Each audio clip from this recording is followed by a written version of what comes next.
Lanjutkan. Injil Yang Mulia. 7 Romawi, kesimpulan.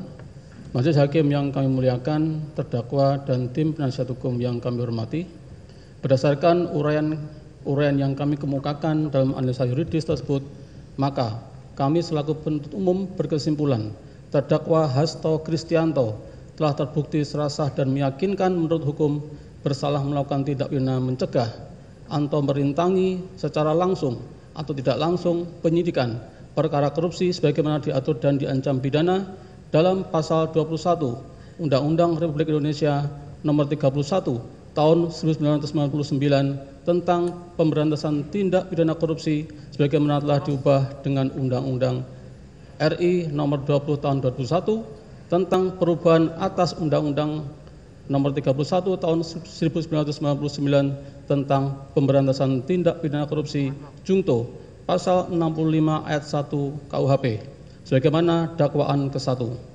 Dan terdakwa juga telah terbukti serasah dan meyakinkan menurut hukum bersalah melakukan tindak pidana korupsi secara bersama-sama melanggar pasal 5 ayat 1 huruf A Undang-Undang RI nomor 31 tahun 1999 tentang pemberantasan tindak pidana korupsi sebagaimana telah diubah dengan Undang-Undang RI nomor 20 tahun 2001 tentang perubahan atas Undang-Undang RI nomor 31 tahun 1999 tentang pemberantasan tindak pidana korupsi Jungto pasal 55 ayat 1 ke 1 KUHP Jungto pasal 64 ayat 1 KUHP sebagaimana dakwaan kedua alternatif pertama. Dengan telah terbuktinya seluruh unsur dakwaan ke-1 dan dakwaan kedua alternatif pertama, maka terhadap terdakwa haruslah dijatuhi pidana sebagaimana yang kami uraikan pada amar surat tuntutan ini. 8 Romawi, tuntutan pidana. Selanjutnya sampailah kami kepada tuntutan pidana terhadap terdakwa. Namun sebelum kami membacakan tuntutan pidana tersebut, perlu kiranya kami kemukakan hal-hal yang memberatkan dan yang meringankan yang kami jadikan pertimbangan dalam mengajukan tuntutan pidana ini, yaitu sebagai berikut. A. Hal-hal yang memberatkan. Perbuatan terdakwa tidak mendukung program pemerintah dalam pemberantasan tindak pidana korupsi. Terdakwa tidak mengakui perbuatannya. B. Hal-hal yang meringankan. Terdakwa bersikap sopan di persidangan. Terdakwa mempunyai tanggungan keluarga dan terdakwa belum pernah dihukum.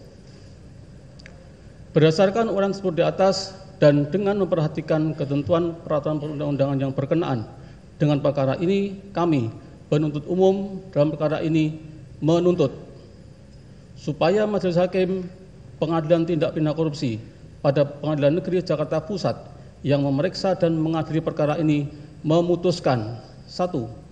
Menyatakan terdakwa Hasto Kristianto telah terbukti serasah dan meyakinkan menurut hukum bersalah melakukan tindak pidana mencegah atau merintangi secara langsung atau tidak langsung penyidikan perkara korupsi sebagaimana diatur dan diancam pidana dalam pasal 21 Undang-Undang RI nomor 31 tahun 1999 tentang pemberantasan tindak pidana korupsi sebagaimana telah diubah dengan Undang-Undang RI nomor 20 tahun 2001 tentang perubahan atas Undang-Undang RI nomor 31 tahun 1999 tentang pemberantasan tindak pidana korupsi Jungto pasal 65 ayat 1 KUHP sebagaimana dakwaan ke-1.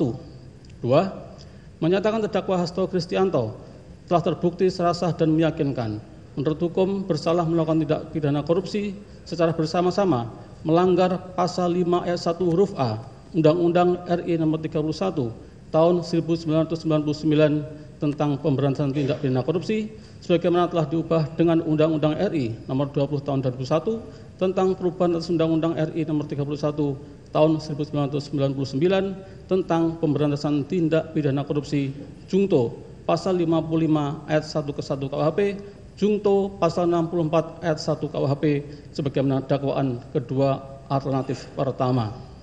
3. Menjatuhkan pidana terhadap terdakwa Hasto Kristianto dengan pidana penjara selama 7 tahun dan pidana denda sebesar 600 juta rupiah subsidiar pidana kurungan pengganti selama 6 bulan. 4. menetapkan masa penahanan yang telah dijalani oleh terdakwa dikurangkan seluruhnya dari pidana yang dijatuhkan. 6. Menetapkan agar terdakwa tetap berada dalam tahanan.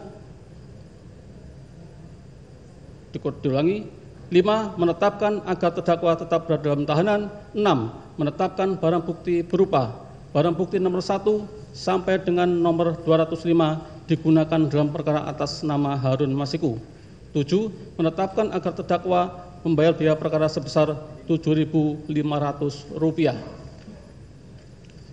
Demikian surat tuntutan ini dibacakan dan diserahkan di muka persidangan pada hari Kamis, tanggal 3 Juli 2025. Akhir kata, semoga Allah Subhanahu wa Ta'ala, Tuhan yang Maha Kuasa, memberikan kekuatan batin dan keteguhan iman kepada kita semua, khususnya kepada majelis hakim, dalam menjatuhkan putusan yang seadil-adilnya terhadap perkara ini. Penuntut umum pada Komisi Pemberantasan Korupsi ditandatangani. Demikian yang mulia.